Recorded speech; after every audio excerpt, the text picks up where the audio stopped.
এই যে মাংস নিয়েছি 1 কিলোর মতন, পকোড়া হবে। এর মধ্যে আমি দিয়ে দেবো এই যে পরিমাণ মতন নুন, দিয়ে দেবো কাশ্মীরি লঙ্কার গুঁড়ো,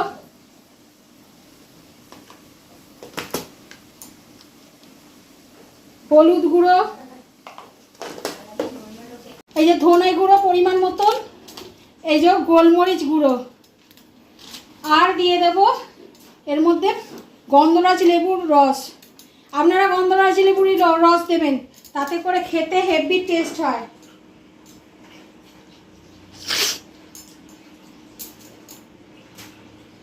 খুব রস লেবুগুলো, আমাদের গাছের লেবু তো ওই জন্যে। এবারে দিয়ে দেবো আমি সাদা তেল,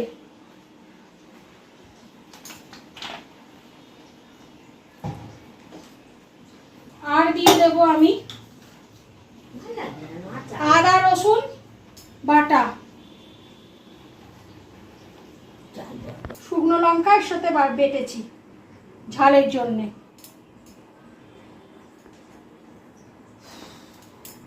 এটাকে এবারে, এটা হচ্ছে ফার্স্ট ম্যারিনেট, এটাকে আমি ম্যারিনেট করে এখনকার মতন রেখে দেবো।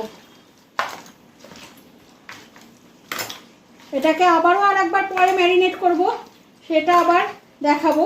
এখনকার ম্যারিনেট করে আমি ফ্রিজে এখন 1 ঘন্টার জন্য এটাকে রেখে দেবো। এবারে আমি একটা দিয়ে দেবো এর মধ্যে ডিম ফাটিয়ে, এই যে অরিগানো দিয়ে দেবো,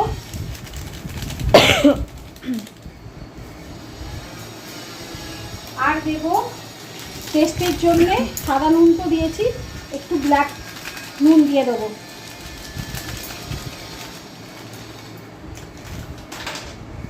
আর দেব চিলি সস ঝালের জন্যে, আর দেব টমেটো কেচাপ।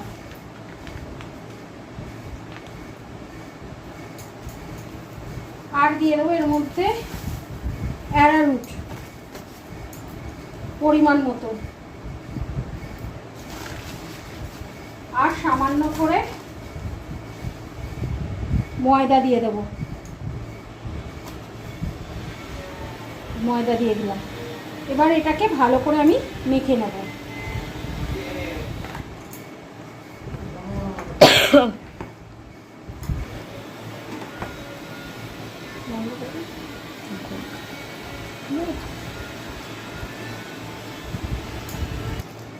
এই যে আমার ম্যারিনেট করা হয়েছে, এবার আমি এটাকে আবারও 8 ঘন্টার জন্য ফ্রিজে রেস্টে রেখে দেবো। হ্যালো গাইস, আমার পরের ভিডিও ক্লিপটা পুরো ডিলিট হয়ে গেছে, ওই জন্য আমি তোমাদের দেখাতে পারলাম না। আমি এখানেই বাকি রেসিপিটা বলে দিচ্ছি, দেখাতে না পারার জন্য সবাইকে অনেক সরি।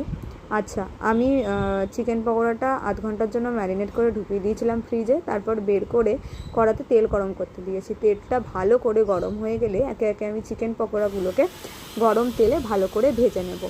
ভালো করে লাল লাল করে ডিপ ফ্রাই করে ভাজা হয়ে গেলে ওটাকে সার্ভ করে দেব।